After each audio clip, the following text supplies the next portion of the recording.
Welcome to American Education FM, everybody. I'm Dr. Sean Brooks. Hi there, everybody. Welcome back. Okay, let me get into it here. First of all, I want to make a few corrections from the last episode, specifically regarding the GoFundMes that I had linked at the bottom in the description. They're not even, well, they're kind of corrections, but they're updates, I should call them. First of all, unfortunately, the Jonathan Zhao, 16-year-old teenager, has passed away. That didn't take very long. Passed away on March 31st. In fact, AJ Gochik sent me an update, and that update also exists on his GoFundMe. That, again, I linked in the description below. This is happening constantly, ladies and gentlemen. GoFundMes are not. This is something that is happening constantly, and it's happening all across the world. And the parents, unfortunately, knew that this was jab-related, and yet they went through with it anyway, regarding giving him the jabs. And again, as sad as this is, and it is sad, the failure to ask questions, the failure to be curious, and the unwillingness for people to doubt government is the problem here. And we're not going to learn if we don't start doing those things. People need to not trust government. People need to not trust the medical industry. You would think after all of this time, people would be awake to that. And unfortunately, that's still not the case. There are so many people who are still dead asleep on a variety of issues that, they give themselves away with their actions, without a doubt. And, no one deserves this. And deserve is certainly the wrong word. This is a child who, again, parents fell for it, he fell for it, the area where they live fell for it, so on and so forth. But it's remarkably unfortunate, but it is happening on a constant basis. So I wanted to bring you that update. Here's another one. Scott Walton, the childhood neighbor / friend of mine, long time ago, as it turns out, he was not jabbed as the airline pilot for this medevac airliner, which apparently is based out of Switzerland. At least they're the ones that make the planes. There were 4 other people on board that plane. There were no survivors. And my mother used to be friends with Scott's mom also, because of course they were neighbors. And they got in touch with each other and talked about all the specifics of what had apparently occurred. When Scott was flying in this plane, and it wasn't the best weather, but he had apparently done it before, it was just straight up a malfunction of the actual plane. The wing, apparently to his left, started to fall apart mid-flight, as did the rear rudder. I think that's what you call that part of the plane. Anyway, that started to fall apart as well also, and apparently it only took 1 minute for them to go from 19,000 feet in the air down to the ground. So I just wanted to bring the update that he was not jabbed. In fact, he was very anti-jab, as was his wife and children. And his children are apparently attending a Catholic academy in Michigan. So they're receiving, I'm sure, plenty of guidance and a lot of help, hopefully the right kind of guidance and the right kind of help. But in any case, I wanted to bring those 2 updates to you. Okay. Moving on here. Nashville. It doesn't stop. Ladies and gentlemen, it just does not stop. I wanted to revisit this for a couple of reasons, because as we all know, with every passing day, more and more waves of nonsense just keep crashing into the shore, and it just exposes more and more people. I think the overarching problem, before I get into a few specifics here regarding what we actually saw in the video footage, because again, the cop's body cam gives up the goose, without a doubt. The overarching problem is that we're continuing to see who's not awake. And it's many, many people. I mean, they're holding concerts, for God's sakes, for these so-called dead kids, which I don't believe are dead, because again, I don't think this happened. Um, this entire scenario is just exposing people who are blindly following one side or another, not knowing that the middle way is the truth. That somewhere in the middle is the truth, and it's not just in between those 2 points, it's higher up. It's at a higher level of thinking. And there still aren't enough people thinking about it from that dimension, which is a very serious problem. You see a lot of people taking these giant pictures with musicians, in downtown Nashville, and they're like, "We had a concert to support the kids who lost their lives in that school shooting," and blah blah blah. It didn't happen. It just didn't happen.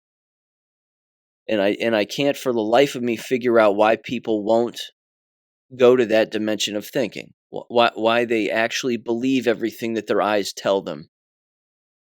You'd think they'd learn from 9/11. You'd think they learned from many, many things, but they're not learning. They just aren't learning. There is no spoon. Again, it's the scene in The Matrix where he's holding on to the spoon, and the kid looks at him and he says, "How do you bend it?" And he says, "It's not that I'm bending it." He says, "I know that it's not there." And you have to get to that particular wavelength. Because until people do, I'm sorry, you're part of the problem. You're perpetuating the larger problem. So let me get to this, because I revisited the body cam footage from the police officer, and now YouTube has put an age restriction on the video, which is interesting. Not that it matters necessarily, but anybody can log in and see the video for themselves. The moment that the police officer gets out of the automobile, I found it strange that he starts to walk past the woman who is looking at either her phone or she's looking at something. And she says again, "Everybody's accounted for except for 2 students." And he says, "Okay, thanks, ma'am." And he keeps walking down the sidewalk in front of the building, to then only get about halfway in between the 2 front doors. There's one further down the sidewalk where he was walking, and then the one that he went in, which was behind him. He then turns around, and he starts walking back toward the woman. Now, why would he be walking down the sidewalk to begin with? I mean, he's standing right there. She points directly to where she thinks that the shooter is. She says the 2nd floor. They're all locked down in the 2nd floor, and that's where whatever. And then you see him, he walks through the bushes kind of to the side of the front door where there's a man standing there, and that's the man who hands him a set of keys, or a key. And then he sticks the key in the door, and he unlocks the door to then enter the door. Here's the interesting part again, from an observation standpoint clearly, but also as an ex-school employee. In re-examining the doors, to me, based on what I was seeing, there were no key fob electric entry points.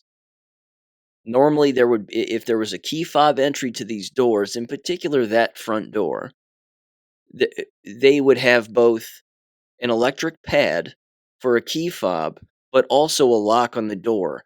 I didn't see any electric key fob. I didn't see one. I didn't see a pad. So the cop grabs the key from the guy, and we don't know who the guy is, but he unlocks the door, and then he opens the door, which begs the question, why was the door locked, and why would you need a key to get in? Because the glass had already been shot out on another door on the other side of the building where this person allegedly entered. And the sirens were already going off. I mean, the entire fire alarm system was already going off. It was going off as the cop was driving up to the scene. So, do the doors automatically lock themselves when the fire alarm goes off? That would seem next to impossible. because why would that be the case? If there were a fire, for example, in the building and the fire alarms went off, there would be no need for that to trip some kind of a security system to lock all of the doors and lock everybody in, or lock people out from getting in. Because wouldn't you want firefighters, for example, in the scene of an actual fire, to have access to unlock doors? I would think you would. You would want them to bring in a hose and, put out a fire and certainly enter with some kind of speed without having to say, "Hey, give me a key so I can unlock the door." It doesn't make any sense, which means why would these employees, let's say, for example, there's no automatic lock on those doors when you pull the fire alarm. Why on earth would those employees lock themselves out of their own building? What good would that do? What good would that do to them?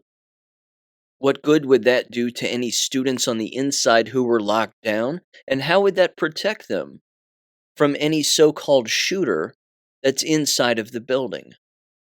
By locking yourself on the outside of your building. Anybody on the inside can walk right through those doors. They can just push the doors open, hit that little metal bar, that goes across the center of the doors and open the doors.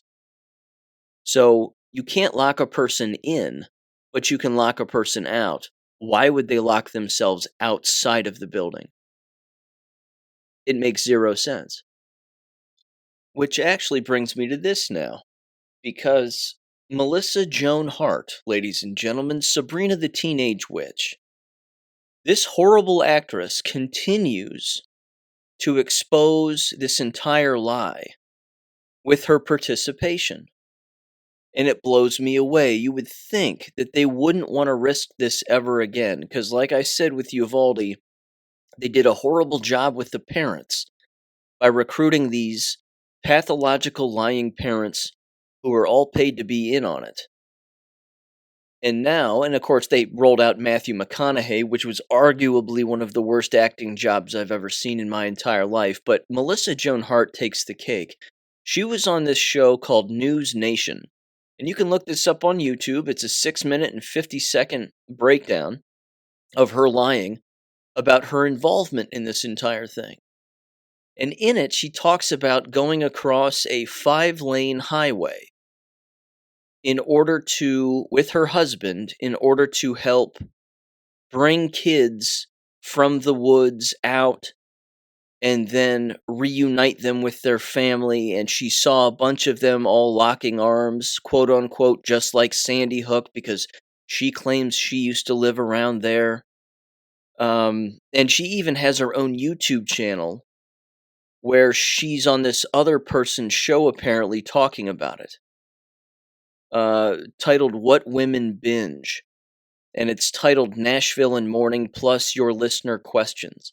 But again, when she's on this News Nation show, she's doing that sobbing, fake crying thing, and there's not a single tear. Her eyes aren't red.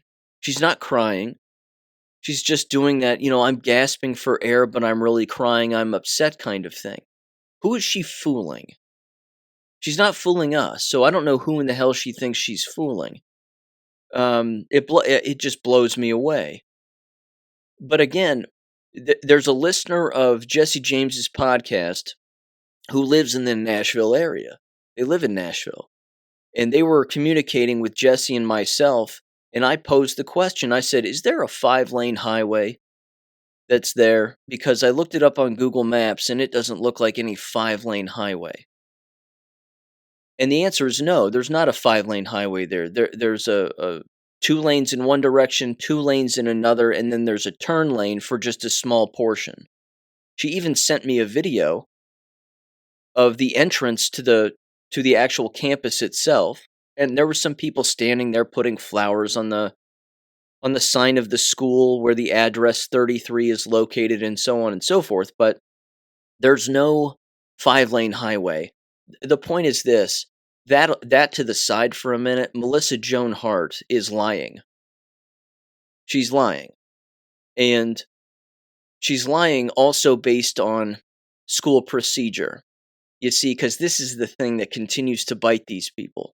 She's claiming that she helped parents reunite with their children who were inside of the building, the Covenant Presbyterian School for the kids or whatever, okay?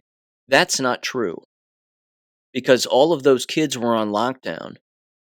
And then the story that they told was they were ushered into buses, taken to a different location, and then reunited with their parents. Ladies and gentlemen, when you're moving minors in a school from point A to point B, you don't let them wander off. That doesn't happen. No one wanders off. Not to mention, we're talking about approximately 200 students. They're not wandering off. They're monitored. Everybody knows where they are. They're all accounted for. The teacher who's responsible for their students stays with their students. They all stand in a line. We've done all of these things. Those of us who grew up in these school environments, we know what the policy and procedure is, and we know what it looks like. Crazy Eddie's not running off into the woods with 5 or 6 other students to then be picked up by Melissa Joan Hart out of the woods with her husband and reunited with their parents. None of that happened. Those students, if they were even there, which I doubt they were, they never even left the campus. They never even left. They probably didn't even leave the building because there was footage of parents showing up to the building and picking up their kids. Now, when was that footage taken? I have no idea. See, that alone also not only blows apart Melissa Joan Hart's story, but it blows apart the story where they said that they ushered all these kids into buses, bused them somewhere else, and then the parents came and picked them up in an alternative location. That didn't happen either. So everyone's lying now. Everybody's lying. And they're rolling out this irrelevant actress who happens to live 16 minutes from the building, and they're claiming that she's telling the truth. I'm sorry. It can't possibly get more fake. It just can't.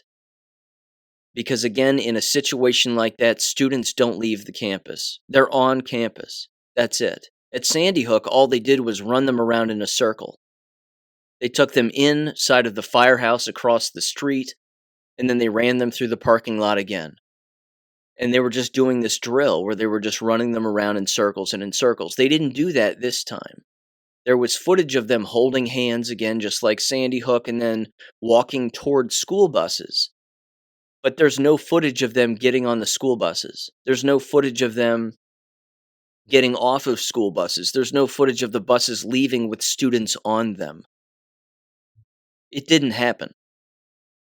And it just continues to disgust me, the number of people who actually think that this happened.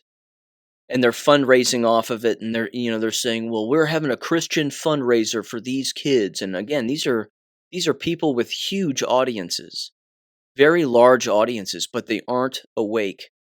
All it's doing is showing how many people are still dead asleep.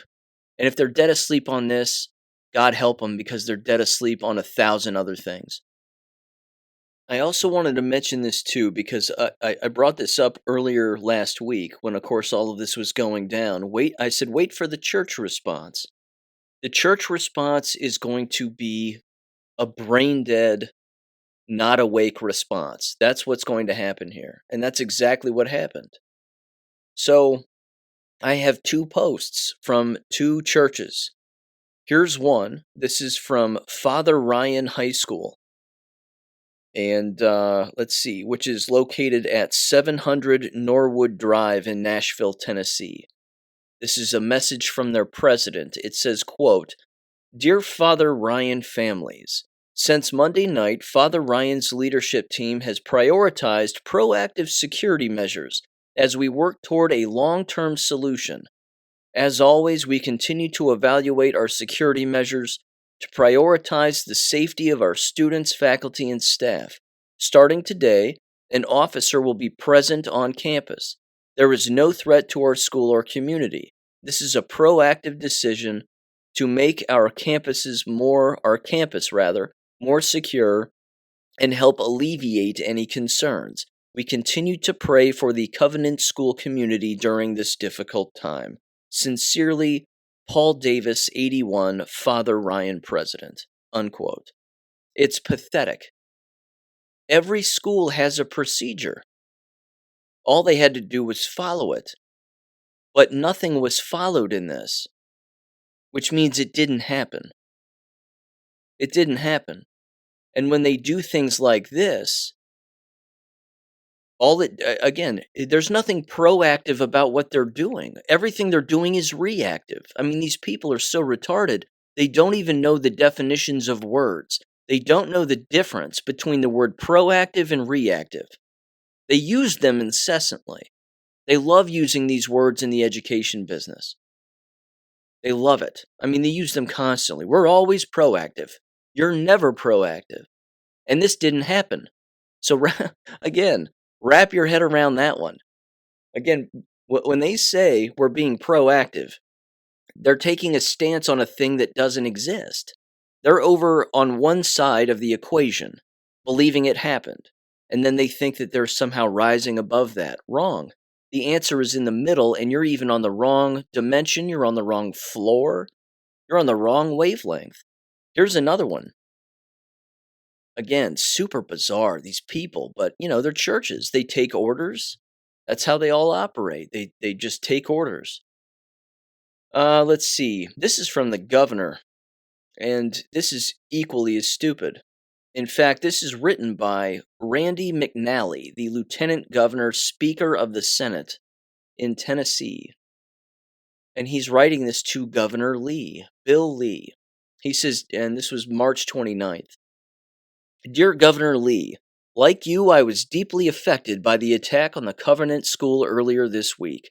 While much of my time has been spent in reflection and prayer about the horrific events, I have always thought deeply about what policies the state could adopt to prevent such events in the future.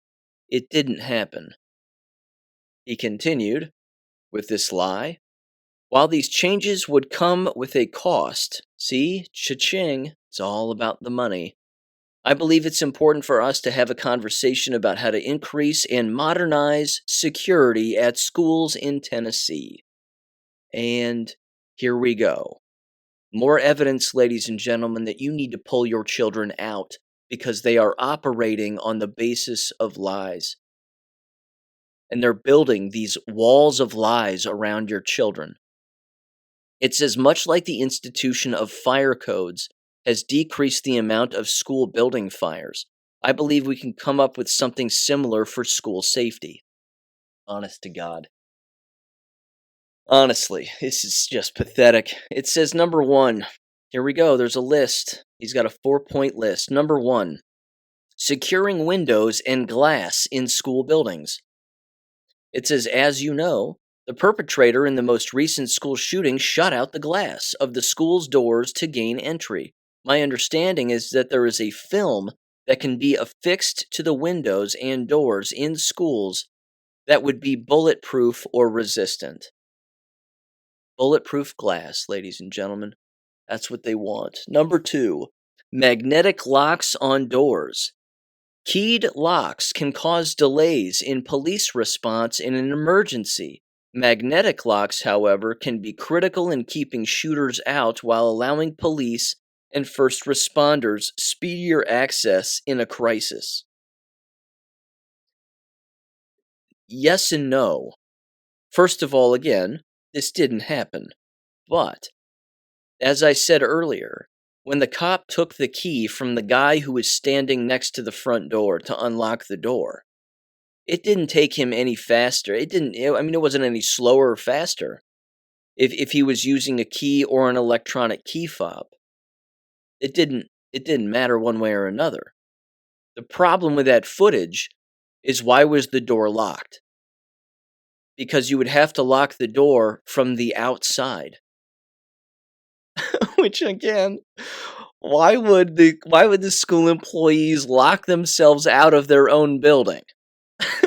They wouldn't. In particular, if quote unquote first responders were showing up? See? Didn't happen. Makes no sense because it didn't happen. Number 3, centralized and modernized camera systems. Outfitting schools with the latest security camera systems can also assist in response to these incidents.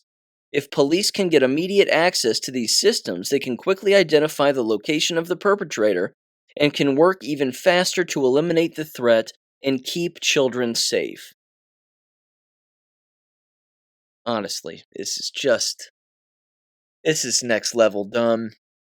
So you want them to have an app on an iPhone or an app on a tablet that allows them to see exactly where an alleged shooter might be inside of a building. Ugh, wow. Wow. I'll tell you this. I hadn't thought about this before in fact this just hit me. It is quite possible that the footage that was released of the quote unquote shooter, okay, that this was released to show others how to do it. I mean, I'm sure that's been brought up. I'm not the only person to have said that, but it's showing people, look, you can shoot through the glass. You can crawl in, you can even shoot through the glass, reach around with your hand, hit the metal thing on the door from the inside, open up the door then from the outside and walk right in. That you can do that. So it's quite possible that part of the Masonic playbook here for this fake shooting was to actually carry out a real one at the hands of a real psycho in order to do something like this, but basically say, hey, look, don't let the doors get in your way. You can clearly shoot through them. I mean, that's highly probable. But number 4, armed guards. While we have made great progress in making sure our public schools have access to school resource officers, I believe we can do more. Of course you do. Reports indicate that the shooter at Covenant chose the school because of its minimal security. How do you know that? How do you know that? Reports indicate it was fake. So they're just making this up as they go along, all these alleged motives. If we can ensure that all schools, public and private, have armed guards, we may be able to cut down on these events significantly. That's right, ladies and gentlemen. Randy McNally, the Lieutenant Governor and Speaker of the Senate, wants armed guards at every school. He's a psycho. He's a psycho. These are just a few ideas, he says, I wanted to bring to your attention as we formulate a comprehensive response to this incident. I am sure you and your team have many ideas as well. I look forward, as always, to working with you to keep our citizens safe. Sincerely, Randy McNally. And he carbon copied Speaker Cameron Sexton and then 5 senators. Stupid. Absolutely stupid. Government, churches, ladies and gentlemen, you see, they're not on our side because they don't know what's going on, or they do and they're lying about it. It's one of the two. They're either so dumb they think it happened, or they know it happened and they're going to try to profit from it and look like they're the hero. Again, problem, action, solution. Problem, reaction, solution. The whole thing's coordinated. They know exactly what they're doing. I hate these people. I absolutely detest them. They are the worst of the worst. All right. That's enough about Nashville for now, unless somebody else gets stupid and, comes up with something else and comes out with another dumb post about something. Ridiculous. Absolutely ridiculous. All right. The Trump indictment. Ladies and gentlemen, this can't get more obvious. He's doing this on purpose. Donald Trump's doing this on purpose because it's the boomerang of all boomerangs. It'll blow up in all the bad guys' face. They know it. It creates a precedent. And I continue to be shocked as to how many people aren't considering this dimension of thinking. But you have to understand that there's probably white hats behind the scenes in that DA's office coordinating this entire thing for the purpose of making it look like Donald Trump is really being indicted with something. Because ultimately, again, what is this being done for? What's the real reason behind all of this? I think the real reason, and I'm not the only one that thinks this way, the real reason is to normalize this among the brainwashed and the normies, so when the real bad guys get arrested and locked up, that can be as public as humanly possible, and then we can take all their tweets and all their social media posts where they said, nobody's above the law. Any politician should be prosecuted no matter who they are. Nobody's above the law. The law is for everybody, blah, blah, blah. All of those posts will be thrown right back in their face. They'll scream bloody murder. And that's exactly what will happen. They're setting this up for the real bad guys to be rolled out in front of the public eye in chains. And that's going to take place. Is that going to happen this year? I don't know. Is that going to happen next year? Is that going to happen after Donald Trump wins again for the third time? Probably. It's going to happen somewhere between now and January 20th or 21st of 2025. That has to happen. If they don't kill themselves or try to escape in the process. I don't think there's any escaping. I don't think that the Barack Obamas of the world and the Hillary Clintons of the world are going to be able to escape. But yeah, I think they're finished. And it just continues to make me laugh that people aren't picking that up. It's such an easy, well, I think it's an easy avenue to consider because we've been told this for quite some time. Why on earth would the white hats serve up Donald Trump like this if there wasn't a plan behind it? And as I said on Gab, this is Sun Tzu. All of this is the art of war. And let me read that quote very quickly from General Sun Tzu. It says, be extremely subtle, even to the point of formlessness. Be extremely mysterious, even to the point of soundlessness. Thereby, you can be the director of the opponent's fate. Unquote. Among countless other quotes. Among countless other philosophies in the art of war. This is it. This is all being played out exactly as we thought it would for a very long time. You hear the phrase, patriots are in control. They certainly are. I just continue to be disappointed, again, that these so-called awake people who can see that can't see the Nashville thing for what it is. But who knows? They're too busy tugging on their heartstrings and thinking that, oh, kids are involved, so it must be real. Excuse me. It's not. It's just not. But this is far more, I don't know, this is more digestible for a lot of people. But again, unfortunately, a lot of people can't see that either. So, Donald Trump's fine. He's 100% fine. He's totally protected. He's totally insulated. There's no way they would drag him out for the risk of being shot on Tuesday or anything like that. Not to mention, he doesn't even have to turn himself in. He doesn't have to be arraigned. There don't have to be fingerprints or a mugshot of any kind. None of that has to happen. It's in New York. It's a misdemeanor. They're trying to claim felonies, but we know that's not true. Because again, who's really behind the scenes orchestrating this whole thing? Who is it really? In fact, let me read this.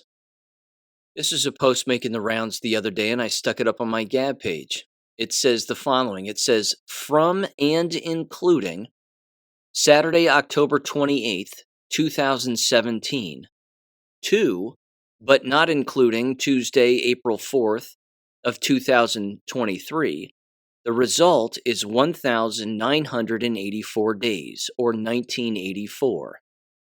It is 1984 days from the start date to the end date, but not including the end date, or 5 years, 5 months, 7 days, excluding the end date, or 65 months, 7 days, including the end date, from Q's appearance with their first post to Trump's arrest 1,984 days after 1984. What are the odds of that? We're watching a movie. There is no doubt about it. We are watching a script. And here's another one. This was on greatawakening.win. I want to read this very quickly. It was titled, "As a Christian, I cannot unsee the parallels of Trump's persecution with Holy Week." Quote, "Next week is Holy Week. Christ was arrested and tried and hung on a cross. But he rose again 3 days after his death. Christ was the sacrificial lamb for our eternal salvation. Supposedly, Trump has been indicted. It just came out that he will be arraigned next week.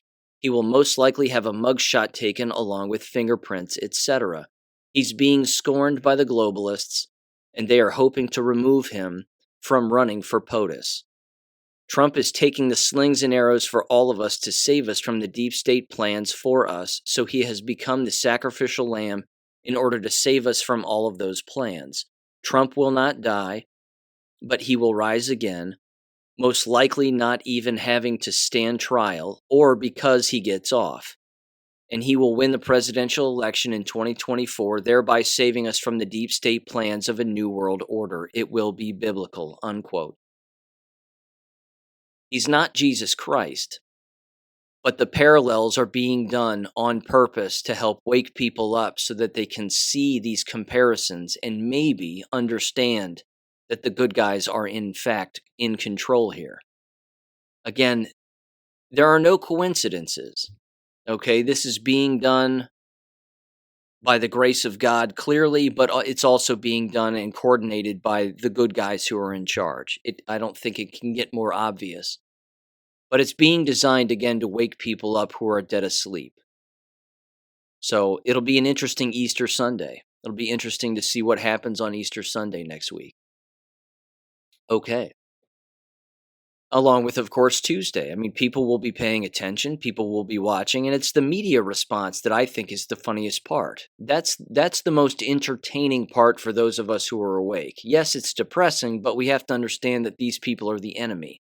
And they're sensationalists, and they want whatever they can get, and they're in it for ratings. They're not in it for the truth, and so on and so forth. So there you go.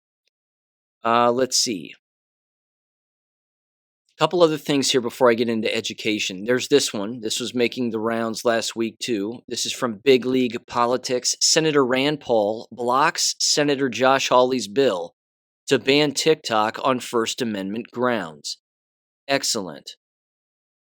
Now, I got to tell you this. I said this a long time ago. I don't like politicians. I'm not even a huge fan of Rand Paul. There are some things that he does. He's a little too soft for my taste. But when it comes to the Constitution, he can pretty much see it as basically as it's written. Josh Hawley, on the other hand, I've never liked him. Came out of nowhere, showed up in Missouri, and all of a sudden was on the scene. Allegedly started to hold people accountable, but again, all the TikTok stuff, it's never been about it being a Chinese spy agency. Your IP address is a Chinese spy agency. We're constantly being monitored and spied on. I really don't care. I don't care. They want TikTok gone and VPNs gone because people are waking up to the truth about government, secret societies, false flags, etc., etc., etc. They're waking up to all of that, in particular the younger generations. Yes, there are brainwashed people, as I've said, who jump in bathtubs full of Fruit Loops and they think that that's a cool TikTok video. And dummies who dance on TikTok videos and whatever. There's so much content that's being spread to these platforms that's leading people to the truth about government control and all of it, that's really why they want it gone. And it really is that simple. It's being hidden under the guise of, it's a threat to our national security, and that's exactly why we have to get rid of it. That's not the reason. They don't want people using the internet the way that it was initially built, when it used to be fun. And you could bounce around easily and find a lot of really cool stuff. They want to crack down on that as much as humanly possible. So there you go. Okay. This story leads me to what's going to happen for Tuesday's episode, and this is going to be interesting. So on Monday, I'm going to be recording a phone call, and it's going to be a video phone call. So this is going to be sort of a one-off, separate from all the other episodes that I typically have on Monday, Wednesday, Friday, and this will end up airing on Tuesday. So make sure and check out my Bitchute and Rumble channel because that's where this will air. There's a listener of the show by the name of Josiah Richwine, and he lives in Florida, and he's a professional photographer. In fact, he's the one who got me in touch with Kevin Sorbo's wife, Samantha Sorbo, a while back. And Josiah and I have been talking back and forth over email, like I talk with a lot of listeners of the show. And thank you for emailing, by the way. In fact, I want to read one from one listener a little bit later. But he got a hold of me, and he said, I'm on my way to East Palestine to take some drone footage and some photographs and talk with some people. I'd like to share it with you if you're interested. And I said, absolutely. And he ended up making his way there and doing what he was doing. And then he came up toward the Bowling Green, Toledo area of Ohio. And then he contacted me and said, want to get a bite to eat? I'm heading through Oxford on my way to Nashville. And I said, yeah, sure. So we went out and got a bite to eat real quick. And he started showing me this footage. And I immediately said, you got to come on. And I said, and here's what we'll do. I'll play the footage, and I'll have you over the phone describing what it is that we're watching. And then you can talk over the footage as you're looking at the footage yourself on your end. And he said, absolutely, that would be great. And there's a lot of problems going on there in East Palestine, and this is one of them. So, first of all, again, that will be Tuesday's episode, sort of a bonus Tuesday episode, but that will only be on Rumble and BitChute. So make sure and check that out. But this is again from CBS, and it's titled CDC Team Studying Health Impacts of East Palestine Train Derailment Fell Ill During Investigation. No kidding. No kidding. It says 7 U.S. government investigators briefly fell ill in early March while studying the possible health impacts of the toxic train derailment in East Palestine, Ohio. The U.S. Centers for Disease Control and Prevention said. They included sore throats, headaches, coughing, and nausea, consistent with some of what the residents in Ohio and across the border in Pennsylvania experienced after the February 3rd train derailment that released a cocktail of hazardous chemicals into the air, water, and soil. So there you go. Again, Josiah's he's gonna be talking over the drone footage he took, which is actually really incredible. And he's gonna highlight particular points and then highlight some of the conversations that he had with people. So again, make sure and check that out. And that will be again on my Rumble and BitChute channel on Tuesday. Tuesday morning, I'll put that out. Okay. With that said, let me get into this education stuff here. First of all, this right here, I want to start with this. This is something that's happening locally in a neighboring school district, not the one where I live, but a neighboring one, which I've referenced in the past before. But this is a playbook as to exactly what happens when schools become insolvent. You heard me say previously regarding the local school district where I live that they openly claimed, because they're dummies and that's what they would do, they openly claimed that they were going to go to the state to ask for assistance as school board members about what they can do to save money and how they can receive help from the state. And as you heard me say, when you're a school district and you're insolvent and you're dummies, and you go to the state asking for help, the state will give you the middle finger. They will quite literally take all of the programs, all of the positions that you employ people for, and they'll look at all those lists of money and they'll request it. And these school board members, of course, are dumb enough to hand them over. And they'll hand them over. And then the state will look at them and they will immediately start taking a meat cleaver and a machete to all of the programs. They'll say, cut this, cut this, cut this, cut this. Fire this person. You don't need them. Fire this person. You don't need that program or those people that run that program. Get rid of them. Get rid of them. There's your money saving. And then what happens, and this is the manipulative part, which people have got to understand this. School districts do this because they want to pass the buck, so to speak, or push the blame on the state as to telling them as school board members what they were told to do by the state. So the school board members will say, it wasn't us. This wasn't our fault. It's not our decision. We didn't want to do this. The state told us we have to do this. Do you see the blame game that gets played in the field of education with such, I guess, such a casual nature and with such regularity? And the dummies at the local level, the parents who send their children, and again, no offense, but the people that are unsuspecting that there's corruption and that there's manipulative behavior within these lines of work, they have no idea that they're being played. They have no idea they're being lied to and manipulated. They don't have a clue. Many of them have no clue. And you've heard me play their screeching voices on this show before from school board meetings. They have no idea. So this way, when the school board members run again for the positions that they hold, which they typically do, if they don't just run away in a fit of failure because they've basically failed everybody because they don't know what the responsibilities of their own job is, they end up basically telling the voters or their future voters, hey, look, I did all I could do. The only reason that these things were cut was because the state told us to. It wasn't our fault. It was the state. And then, of course, they do the one thing, too, which they always do, is they promise to bring back the programs. And they promise to bring back the positions when the money ends up being more available to them.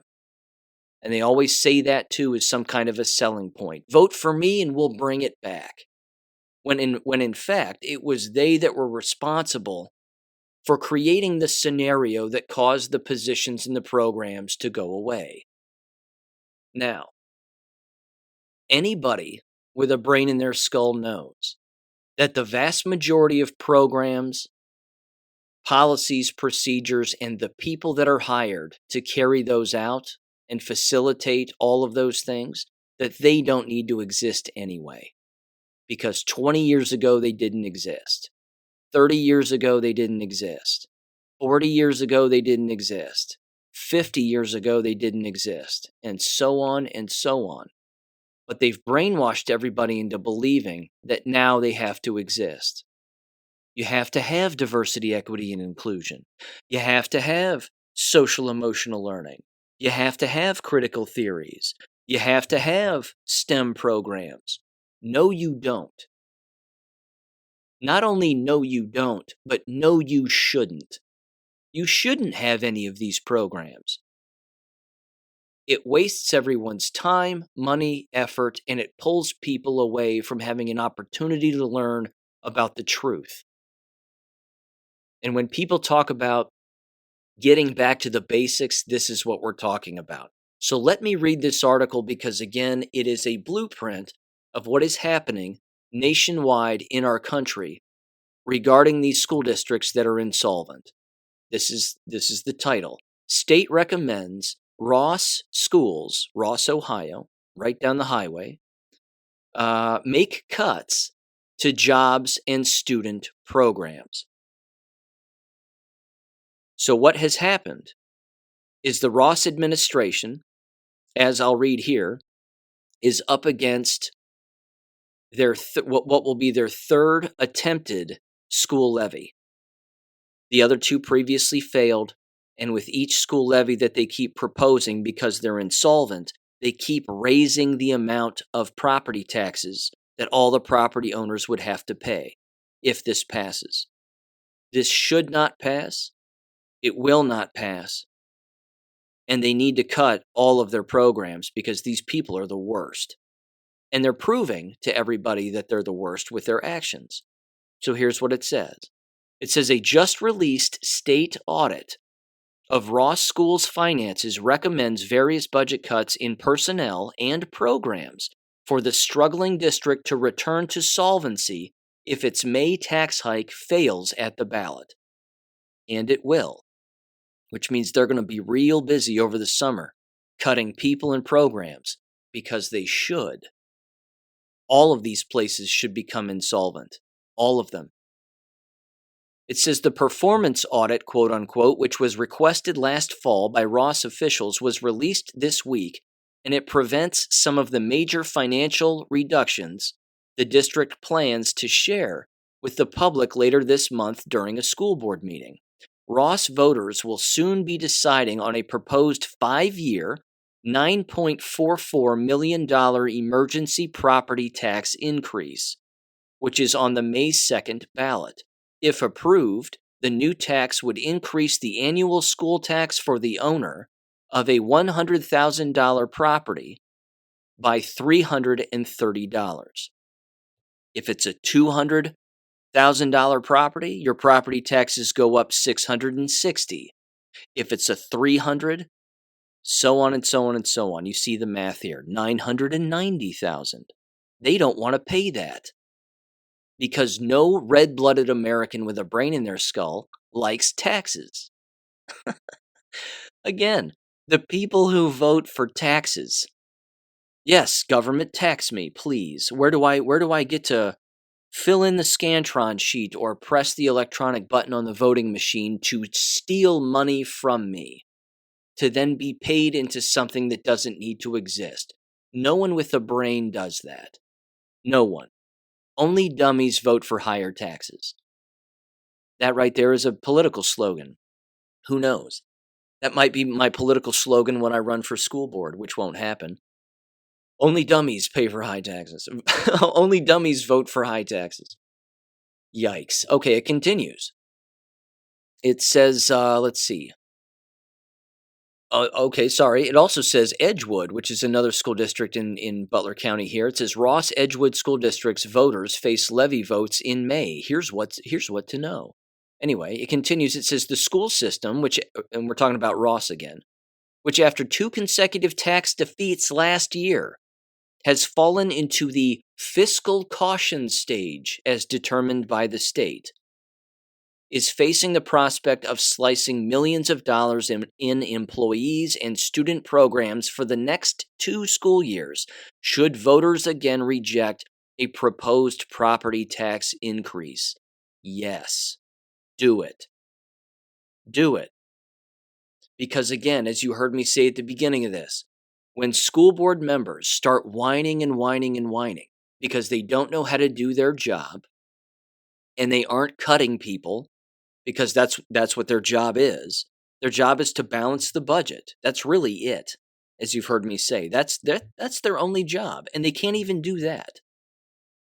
That they don't want to do that because they don't want the blame. So they start to expose themselves to state officials, which the state knows that this is the game that they play. And then the state looks at them and says, do your job.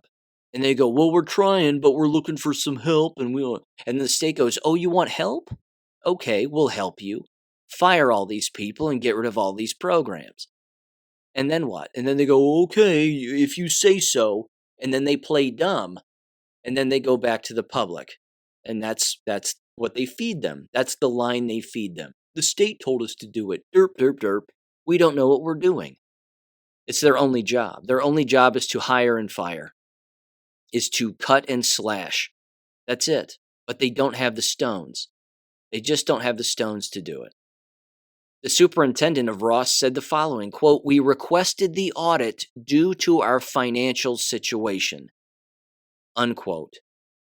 Ross Superintendent Chad Ronkel. Chad Ronkel's a moron. Because when you request help from the state, you're telling the state you're morons. It's that simple. It says, among the Ohio auditor's major budget-cutting recommendations in its report released Thursday was the elimination of 4 teaching positions, 2 art teachers, 1.5 student counselor positions, 1 curriculum specialist, and half of a library staff position. I don't know how you cut half a person, but whatever. I'm joking.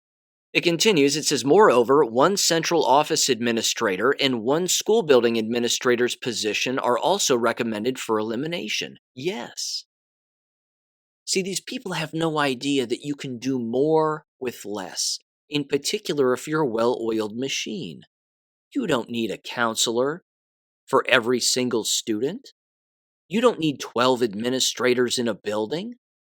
You don't need that. Remember the days when there would just be one school principal, one vice principal, one head secretary, maybe one or two counselors, a school nurse, and then that was about it? That made up the entire population of the main office of a school, regardless of size. Not now. Not now. Now they use the numbers of students who are in a building to rationalize their hiring of more counselors and more administrators. And these people make money hand over fist. A school teacher will never see the salary of what an administrator or a counselor makes. They'll never touch it.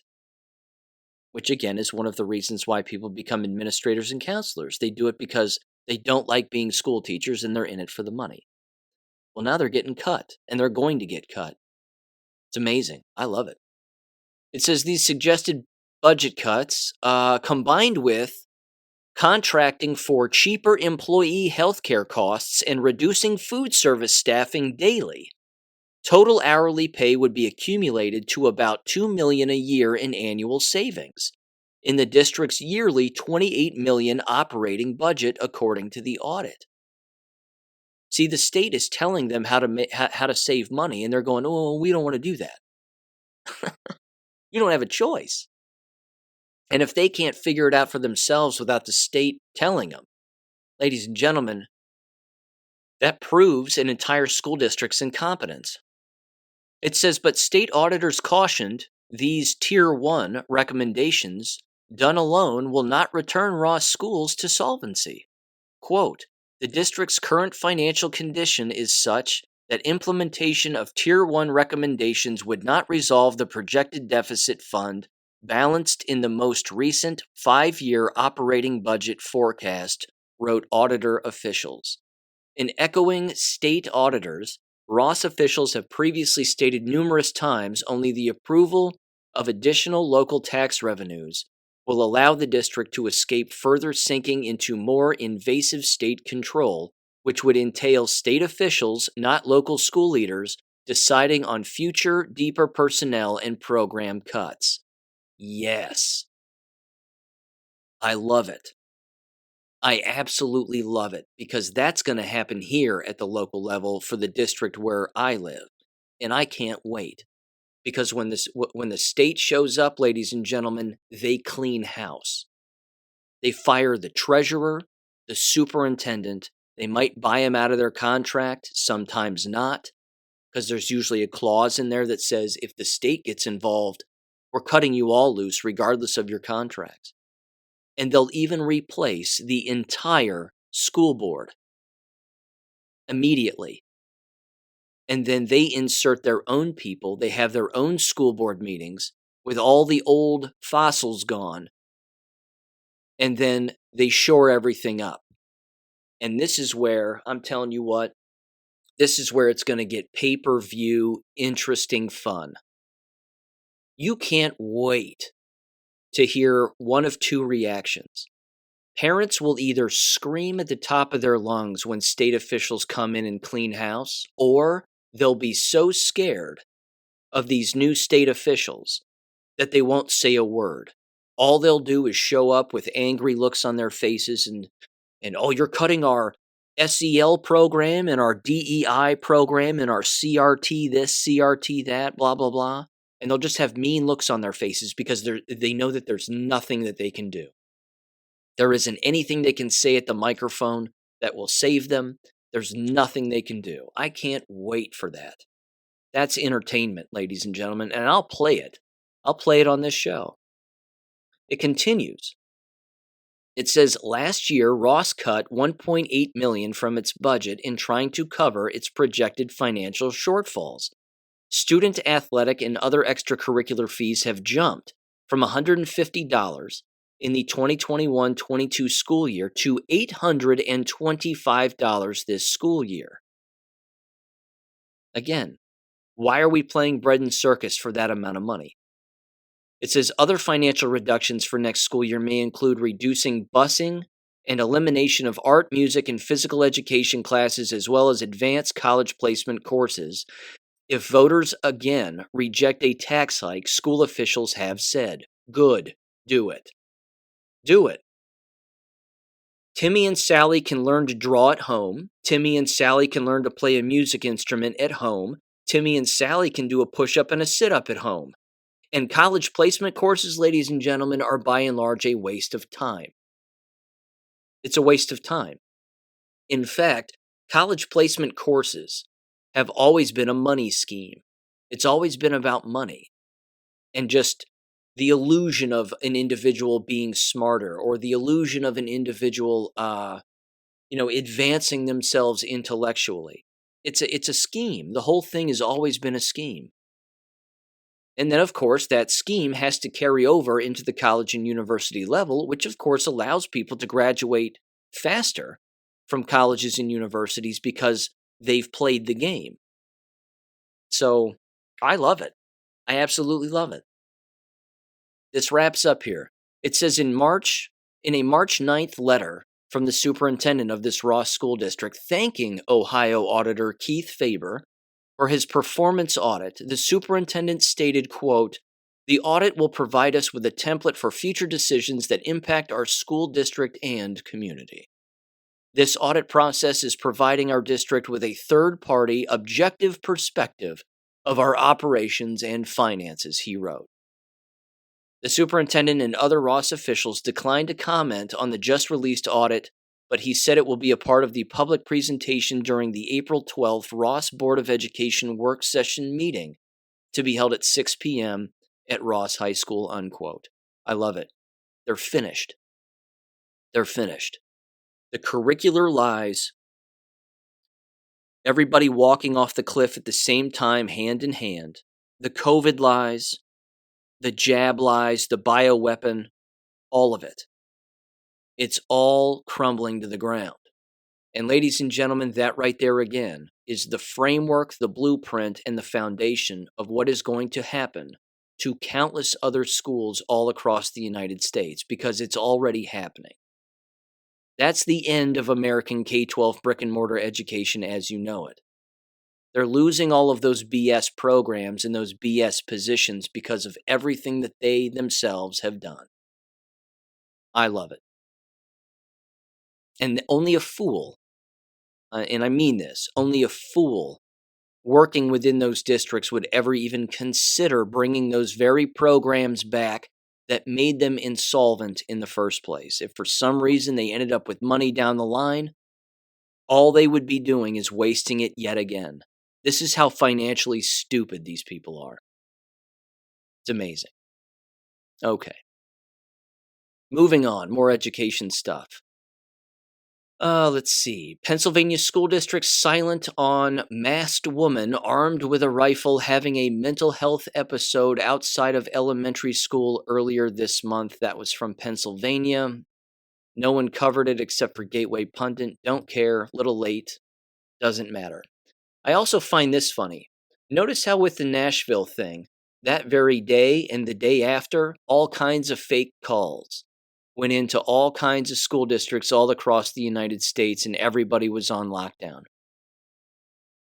That was happening all over the nation. Well, we got a phone call that there was going to be a shooter. We got a phone call and it was a bomb scare. We got a phone call that somebody was going to get hurt, and blah, blah, blah. And they all reacted to it. They all reacted to it just like they're all reacting to this Nashville thing. Not a single person is curious as to what's really going on. But that's not true, ladies and gentlemen, among the parental population that certainly listen to this show, and God bless each and every one of you. Let me read this email. In fact, I received 2 in the last few days from a couple of listeners, both of which were talking about homeschooling with their significant others or former significant others regarding their children. And I just wanted to read this one because, again, this email made my day. It made my day, and they all make my day, by the way. But this one, I mean, this right here is exactly why I do what I do. This is the point. They said the following, and they know who they are, and thank you for sending it. They said, quote, lots of discussion at home yesterday about homeschool. This was after the Nashville thing. It says, I've never had buy-in from my wife, but it's starting to sink in. Our school district had a lockdown after the shooting threat, complete with police walking around with rifles and kids barricading themselves in rooms with chairs and desks. I saw the videos the kids posted on social media. My oldest is a ninth grade honors student and just blurted out, quote, well, I can teach myself and then teach my younger sister, unquote. I used your quote about how if you can read and write, you can teach yourself. My wife just emailed me back and is willing to talk about it more. Have a good weekend, unquote. That's it. That's it. And see, here's the thing. That used to be the way it always was. It used to always be that way. Among all families across America and in foreign countries, this is the way. We have to walk away from government. We have to walk away from these institutions that are programming your children into getting used to watching armed police officers walk around with rifles and bulletproof glass and fire alarms and resource officers and metal detectors and blah, blah, blah. All of it. They're trying to normalize all of it. Armed cars, metal armed vehicles, or armored vehicles, I should say, on K-12 campuses or even college and university campuses. It's ludicrous. They're insane asylums. That's what they are. I love it. So again, I ended up emailing this individual back. I thanked them, and then I sent them a PDF. The same PDF that's on my website under the Education Documents tab on the main page. And then it's once you click on that, it's the very first link that is available. I recommend you download that if you're considering homeschooling. Again, I got another email from another parent, same thing. They said the same thing. They said they listened to my show on the job. Their child lives a few hours away from them regarding the shared custody, I think, of their divorced spouse. And they're both communicating and considering homeschooling. Absolutely. Abeka.com. You see, learning is not from bell to bell. Learning is a lifelong thing that you always get better at. And if you teach them the truth and you tell them the horrific truths about things, then they'll get curious and their eyes will get real big and they'll look at you like, what? Nashville didn't happen? That's what you're telling me? It was fake? And the look on their face, that's where they start learning. And that's where they won't want to put it down, which means you're raising a weapon of knowledge in America. And that's what we need.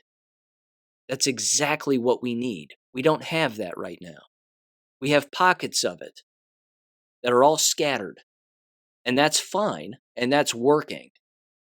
But think of what would happen if we had the collective. America would be unstoppable. We would be unstoppable as a country. There's this story too. Again, more reason to homeschool because you have a Kentucky governor who just showed everybody that he's a raging lunatic. Washington Free Beacon. I brought this up earlier last week. But like I said, the Kentucky legislature and Senate have overruled the governor. Kentucky lawmakers override Democrat governor's veto of child sex change ban, which means Andy Brashear wanted it to be legal for children to get sex change operations. And of course, having them use the bathrooms that they feel comfortable using in any environment, no matter what. Chaos. That would have introduced complete and utter chaos. And now it's been overridden, thank God. And there's some common sense that exists. But again, this is a battlefield you don't want your children on. You do not want them anywhere around this. On a brighter note, there's this story too. This comes from the Blaze. Christian college president says, quote, "We're not hiring people who endorse critical race theory." It says Southern Wesleyan University president Bill Barker says that the school will not hire people who support critical race theory. Quote, "I made it very clear where SWU stands on critical race theory, and we made it very clear in our hiring processes," Barker told the College Fix. "We're not hiring people, and I've been clear since I came here, and the Board of Trustees has supported this, who endorse critical race theory. We will have the courage to let faculty or staff go if they are teaching critical race theory." Good. Good. Maybe your enrollment will increase as a result. Because again, when colleges and universities become insolvent, and many of them already are, and as you've heard me say, Miami University is over $32, $34, $36 million in debt. The programs they cut are all the gender theory, queer theory, and all that crap. That's what they get rid of. As they should, which is why they're trying to unionize, because they don't want to get fired. It's ridiculous. What a chaotic scene. But this is what happens at the end. I mean, this is the collapse of a fallen civilization. This is what we are watching. I love it. I love it. Let me play this now. I have a quick little piece of audio I want to play. Let me see here. A little bird landed on my shoulder, and that bird was Tori Maris. I don't know if you're familiar with her or not. I voted for her, and she lives in Ohio, and she ran to be, what was it, Secretary of State, I think, in the last election. And she spoke to very small crowds, but she's brutally honest, and she told everybody how corrupt Ohio is and all these Ohio politicians are, and it's no different anywhere else. And she immediately said that the second that she takes office, which of course she lost, but that the Secretary of State has the ability to get rid of every Dominion voting machine and immediately go back to hand-counted paper ballots in the blink of an eye. That you can cancel all those contracts with the stroke of a pen. And she's right. She also said this in a recent post. She said something about Turning Point USA, which, as we know, Charlie Kirk either still is or used to be the front man for that. I don't think he's the handler. He's certainly not smart enough to be a handler, but he's one of the front point guys for that. That they took $1.8 million, give or take, for some January 6th speech or January 6th event that they were either supposed to speak at or put on themselves, and they ended up not doing it, and they ended up keeping the cash. Now, does it shock anybody that Charlie Kirk would steal money? If in fact that happened, allegedly, doesn't shock me, not in the slightest. But there's this piece of audio I want to play from Charlie Kirk's show, which is an abomination. I'm shocked anybody watches. It's on Real America's Voice, and the Charlie Kirk show. He needs to cut his hair, by the way. I mean, he always looks like he just rolled out of bed after sleeping on top of his skull. Either cut your hair, and put yourself together, because again, Charlie Kirk is an anomaly to me. He always has been, always will be. This guy came out of nowhere. He's never had a real job. He's probably never even cut grass. So he came out of nowhere with Jewish handlers and all of this money, and all of a sudden found himself on a stage. Isn't that weird how that happens? Barking at leftists and making fun of them to their faces and ringing off statistics as quickly as he possibly could to disprove people. much like Ben Shapiro, only, a little goofier looking, although they're both goofy, let's not kid ourselves. And yeah, and now he's got himself a nice, comfy show on Real America's Voice where he's trying to make it sound like he's Steve Bannon, like he's been around as long as Steve Bannon has, or like he's some Rush Limbaugh character. It's insulting because Charlie Kirk's a dope. I know that name calling's not very flattering, but it's true. It's just true. I've never listened to this guy. I just question his origins. Anywho, here's an audio clip of him and Matt Gaetz going back and forth at each other, which I found to be slightly entertaining. And it's about 5.5 minutes long, and they're going over the parental rights bill, the so-called parental rights bill, regarding schools and this, that, and the other. And I got to tell you, I'm not the biggest fan of Matt Gaetz, but Matt's on the right side of this argument because Charlie Kirk is all for the parental rights bill, and Matt Gaetz is not and voted against it, and he's going to tell you why. So give this nice little, I don't know what you would even call it. It's a nice disagreement. But Matt Gaetz doesn't back down and makes Charlie look like a dope because, well, let's face it, at face value, he's a dope. So give this audio a listen in 3, 2, 1. You voted also against the Republican Parents' Bill of Rights. Tell us why. Because the federal government has no role in education. Don't get me started on this, Charlie. I am so frustrated that we seem to be throwing the Constitution out the window and our semblance of federalism with the belief that we're going to make the United States Congress America's school board. You may like what's in the Parents' Bill of Rights now, but when Democrats take over, there's going to be, the right to have gender blockers delivered by the school nurse to your kid, the right for your kid to go to a place where gun violence isn't glorified. So any other parent that wants to coach the ball team or be a room mom that wears a Second Amendment shirt is going to be deemed a domestic terrorist. Look, what works is what we saw work from Loudoun County, Virginia to Florida to all over this country. When parents woke up to what was going on in the classroom, they went and flipped school boards. You should not have to flip the entire United States Congress over education policy. So I'm not for any bill, regardless of how well-meaning it seems. If it grows the Department of Education, I would abolish the federal Department of Education and block grant every dollar to the states. And you know what, Charlie, the last time Republicans did this, it was the No Child Left Behind bill. And we were going to have usher in this new era of accountability with a stronger Department of Education. And you know what it ended up doing? It ended up addicting our states and local school districts so much to the federal dollar that then they had to absorb the very delivery system of wokeism that people are now complaining about. That's why I voted no. I agree in principle, but in reality, the Department of Education is here to stay in the short term. Would it make more sense to the bill's basically transparency, right? You have to tell parents what's being taught. If you receive, it's actually a way to use federal money to at least empower parents, right?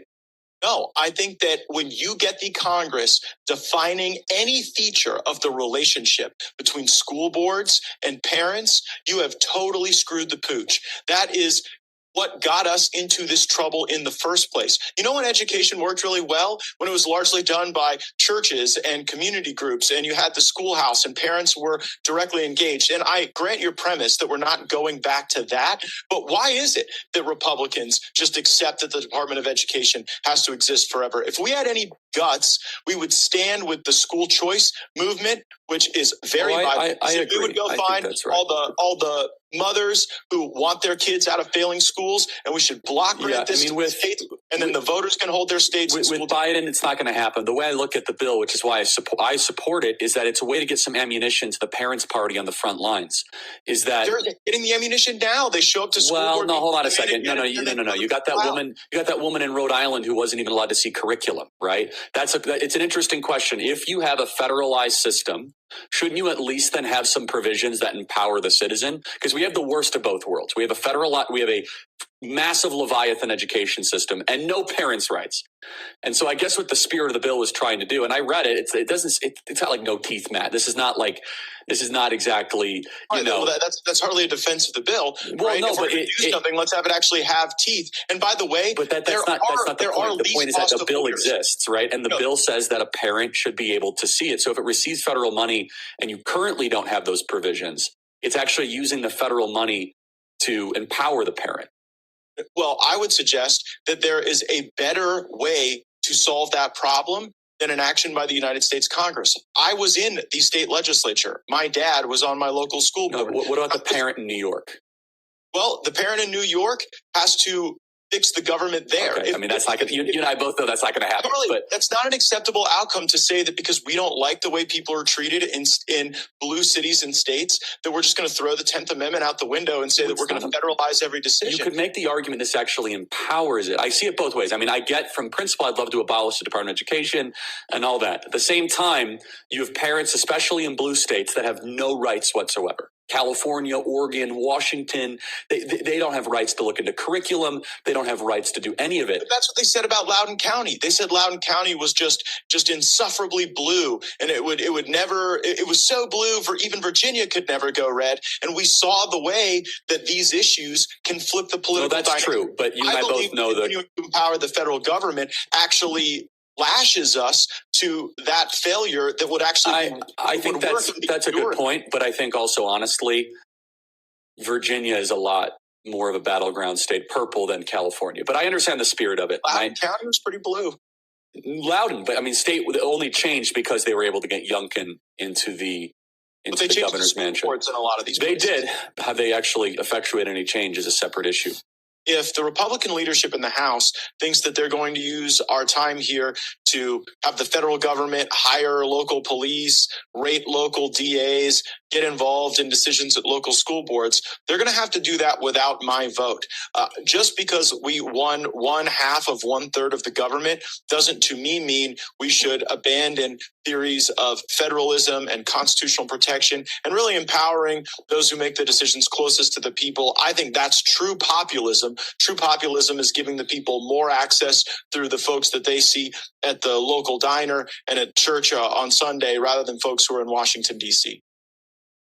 Okay, in my humble opinion, Matt Gaetz is right about a great deal of things, and they're both wrong on a great deal of things, and Charlie Kirk is wrong about everything. So, first of all, Matt Gaetz is right when it comes to government intervention on these kinds of issues is always a slippery slope, and it will never work out in the long run. It will always be weaponized at the local level, just like the federal Department of Education has been weaponized regardless of who takes the side. Charlie Kirk is wrong when he says, let's face it, we're not going to get rid of the Department of Education. It's here to stay. I would love to see it go, but it's here to stay. He's wrong about that. It can go away. But people at the local level have to be ready for the blowback and the infiltration that will exist once it goes away. That has to happen. And I disagree with them both when they also consistently say, let's face it, we're not going back to one-room schoolhouses and this, that, and the other, and church schools and whatever. Nonsense. It's already happening, gentlemen. It's already happening. And every single thing that they were bringing up, ladies and gentlemen, was government. Who out there in education doesn't have to worry about government intervention? The homeschooling family. Again, the homeschooling family is laughing when they hear these two idiots go back and forth about this particular government issue. In particular, Charlie Kirk. Again, Gaetz is right that it is a slippery slope, and when you get government intervention, it's never going to work out. Short term or long term, it's typically never going to work out, and if parties change for one reason or another, it's game over. But Charlie Kirk's dead wrong when he says, look, that parent in New York doesn't have a chance. They're always going to be, under the shackles, so to speak, of this, that, or the other. That's not true. That's not true. They can homeschool anytime they want. They're just stuck in the matrix, and they don't know how to do it. And they have a child who's old enough to read and write. And they have no idea. This is a big deal too from a literacy standpoint. They have no idea how fast their child will increase their literacy and their comprehension and their spelling and all of it when you get the school system out of the way. If a child had 2 weeks of online instruction through Abeka.com, reading a nonfiction book, and being on very serious social media platforms like Gab, for example, or Telegram, and a lot of the groups that exist on Telegram regarding homeschooling, their curiosity would go through the roof and their literacy would immediately follow. And their comprehension would immediately follow. All of that, there's a phrase I'm looking for. It's an old saying. Darn it, it's lost. I can't find it. You know what I'm saying. It's one thing always pulls the other along with it. That's the whole point here. That's the entire point. That's what goes on with this. But you have to get government out of the way because government is always the hurdle. It's always the brick wall. And it's constantly in the way. What the people don't know is that you have a sledgehammer. And you can use it against that brick wall and get the brick wall out of the way. And when people do that, the success of your child is sky's the limit on that. Sky's the limit. So they're both wrong. Matt Gaetz is right about a few things regarding, again, big government being a problem. He's right. It is. That's not something that government needs to ever get involved in. And it makes perfect sense as to why he voted against it. So I know I said in a previous episode, these are the 60 people who voted against it. These people are bad, blah, blah, blah. I take that back. I made a mistake on that. I take that back. I see Matt Gaetz's point of view on it, and it makes sense to me. Again, I'm always the homeschool advocate. I feel terrible for what's going on with America's youth in these school systems, with the brainwashing, et cetera, but we just have to get government out of the way completely. And I understand, again, the proposal of that particular bill. I mean, I understand it, at basic face value, but it's too slippery of a slope. And as you heard him say, if parties switch hands, which I don't see that happening in the future, but if parties were to ever switch hands, forget it. Not to mention, you have local individuals who don't follow the law anyway. So what makes Charlie Kirk think that this would be an arrow in the quiver of a parent in New York City? He's kidding himself. He's kidding himself if he thinks that a parent is going to look up this bill, which would have become a law had it actually passed, and walked up to a school board and said, "You're breaking the law. You have to show me what you're teaching." And they'd be like, "Whatever, F you. I don't have to show you anything." Just because something comes down, just because a law comes from government doesn't mean local officials are going to follow it. Okay, shifting gears here. Jab-related stuff, and there's a great deal.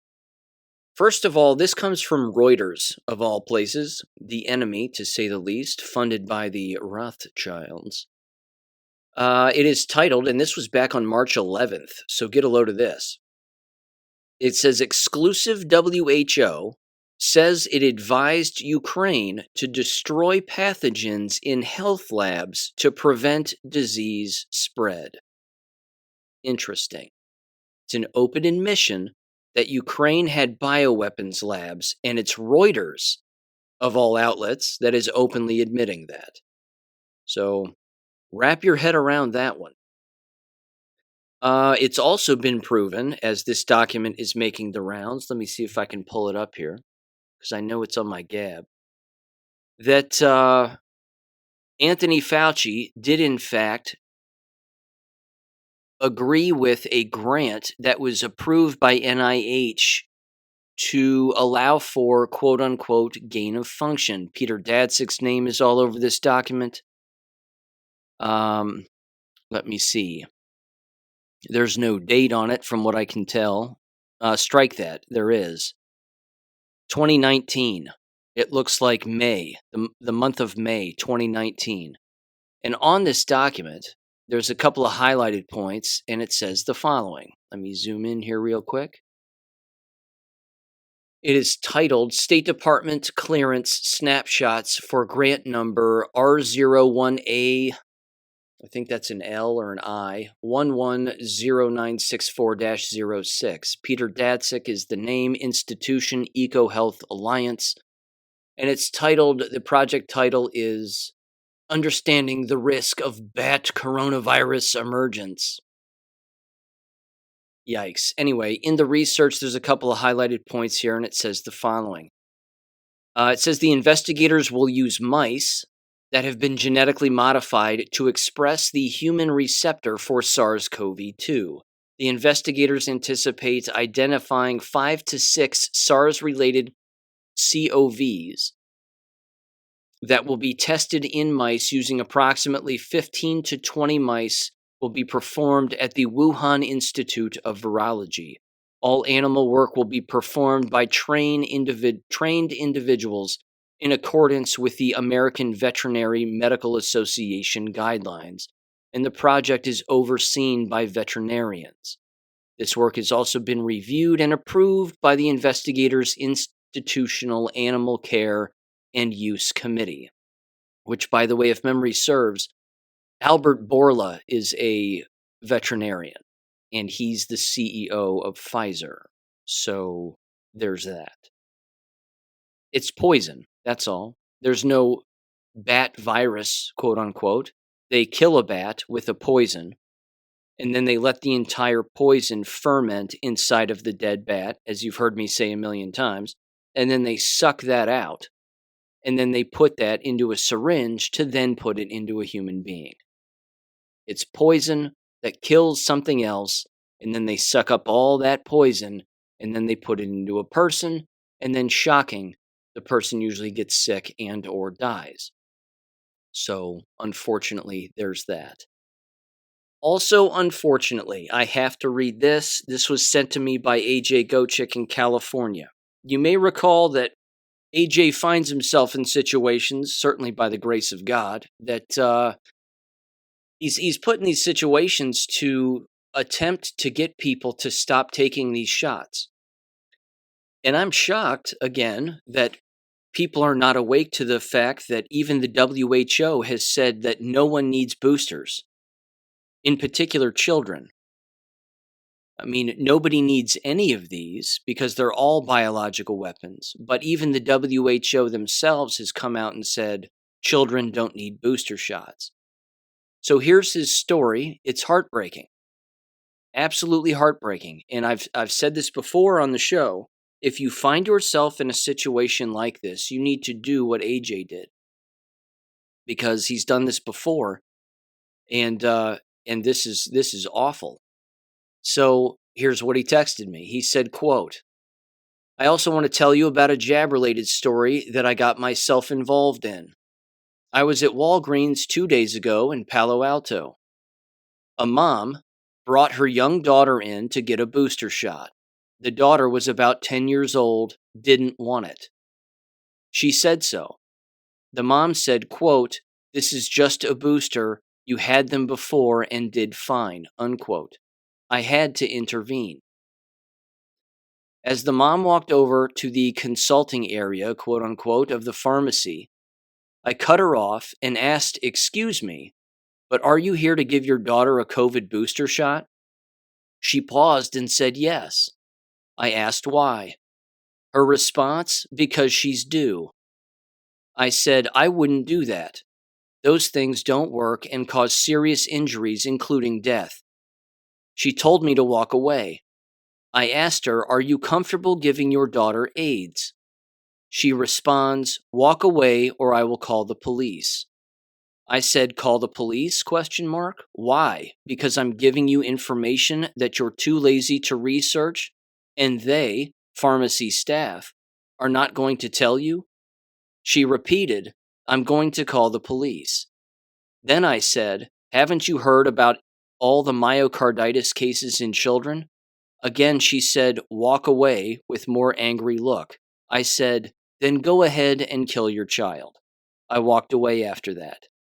It probably didn't change anything he said, but at least I warned her and have no regrets doing so. I would have been angry at myself had I done nothing." Unquote. He's right. He did exactly what he was supposed to do. You know, I personally have not been in that situation where I've been around a child who was about to get jabbed.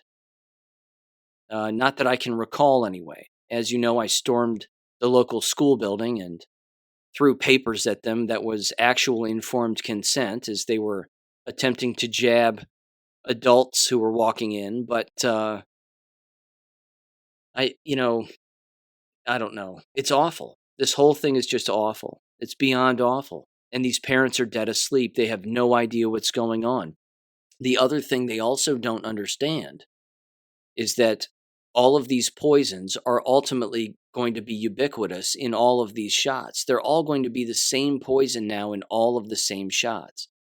So they go for a flu shot because they're a dummy, and they end up getting just another COVID bioweapon all over again. And they won't be the wiser. They'll be like, well, they're sick because it's flu season. It's just, it's so depressing.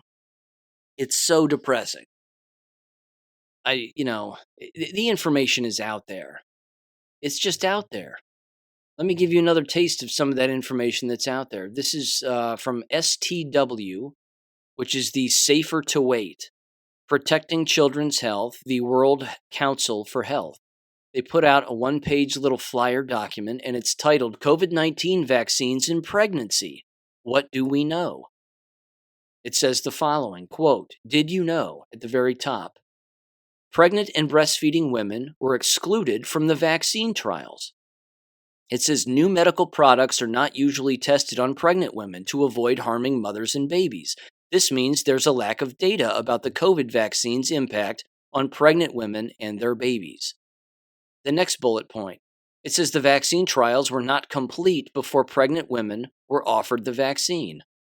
It says the current listed trial end dates are Pfizer, February 2023, Moderna, December 2022, AstraZeneca, February 2023, Johnson & Johnson, March of 2023, and Novavax, June of 2023.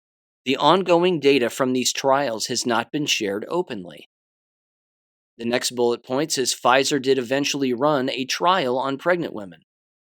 It says there were just 349 participants. It ran from February 2021 to July of 2022, and the results have not been shared. The next bullet point says the vaccine ingredients have been shown to leave the injection site and concentrate in the ovaries. We don't yet know the long-term impact of this on women or their developing babies. This is a concern because baby girls are born with all the eggs in their ovaries that they will ever have during their reproductive years. The next bullet point says important safety signals are being ignored. The VAERS COVID vaccine adverse events reports include almost 5,000 miscarriages. In the UK, the yellow card reporting system details over 800 spontaneous abortions.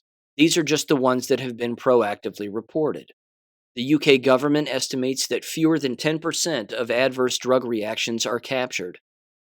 Thousands of women have reported menstrual changes following COVID vaccination. This must be fully investigated to rule out future harms.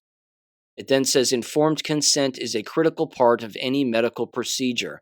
The benefits must outweigh the risks.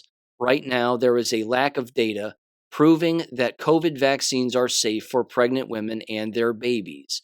It's safer to wait, unquote. And then it says to find out more, safertowait.com/pregnancy and worldcouncilforhealth.org/resources/COVID-19 and pregnancy/. Yeah. It's common sense at this point for us, but man, you hear a story like what AJ just said, that right there is how dead asleep people are. I'm going to end with this. Not an upper, but I'm going to end with this. This is a post on Great Awakening also. It was titled the following: Many vaxxed people I know struggling with blood cell counts, it says. Quote, over the last month, I've noticed a large increase in health problems from several people I know on various levels, all vaccinated. One issue I've specifically been hearing about is blood tests showing something wrong with their red-white blood cells. While I'd like nothing more than to shake them and scream, it's the vaccine, quote unquote, most of them wouldn't be willing to hear it. I think there's a chance one of them might listen, but another has stated publicly he isn't interested in getting advice or counsel from anyone who isn't a medical professional. Most of the others are putting their newfound problems down to stress-related, quote unquote. On top of that, my small business involves networking with many of these people. If I were to say something to the wrong person, my family and I stand to lose quite a lot. I'm not really sure how to approach these situations except to pray for the people involved, but deep down I'm afraid it's too late for them. How to avoid being swallowed by depression? ? Should I muster up the courage to say something to one who might actually listen? ? Unquote. It's a tough one. This is the tough balance. I've always thought that honesty's the best policy. Tell the truth no matter what. If they walk away, they're going to find out the hard way. Just like in AJ's situation. That daughter of that mother, who is now triple jabbed and approximately 10 years old, won't make it. They will end up just like the 16-year-old Zhao teenager that I mentioned at the beginning of this show. Maybe then the mother will figure out what they've done. And that's going to be impossible to live with. Because the face that mother is going to have is going to be AJ's face, warning her before she did it. And I'm telling you that that right there is really a mental and emotional health aspect that is going to have far-reaching implications going forward in our society. The people who have done this to themselves and the people who have done this to their own children, only to find out the hard way. And they will find out. The cognitive dissonance, as we know, will kick in with many, and it already has, but there's already plenty who know fully well that it's vaccine-oriented. And the vaccine is responsible, and they themselves are already blaming themselves, and let's not dodge the seriousness of this. We can assume that parents have already killed themselves because they recognize what they've already done to their own children. That had to have happened. That has happened. I'm certain of it. It would be mathematically impossible. Not advocating for that, of course, but that is an unfortunate consequence of this war that we are in. And that's what's going on. So if we find ourselves in a situation where we can tell people no, and at the very least, throw the question in to get them to think about it, even if it's just for the blink of an eye, I think we have to do it. I think we have to do it. Because ultimately, in the end, these people are going to take themselves out one way or another. Either, again, with these bioweapons that they're taking profusely, or they're going to do it another way. And it is Holy Week, after all, ladies and gentlemen. We can't forget that. It is Holy Week. So happy Palm Sunday. Monday, Jesus clears the temple, starts whipping people and flipping tables. Love that part. And it just continues. And it's going to be a very, very interesting Holy Week. No doubt about it.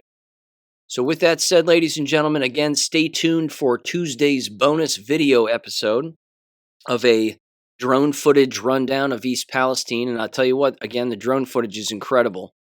And Josiah will be joining us for that. And I will be back on Wednesday, and there will also be one on Friday throughout the course of the week. But there will not be an episode the Monday after Easter. I'm leaving town for the weekend, and there won't be an episode next Monday. So just a heads up on that. So stay tuned for Tuesday's episode, and I will catch you then. Peace. Thank you for listening to American Education FM. Make sure and check out AmericanEducationFM.com for more information. Take care and God bless.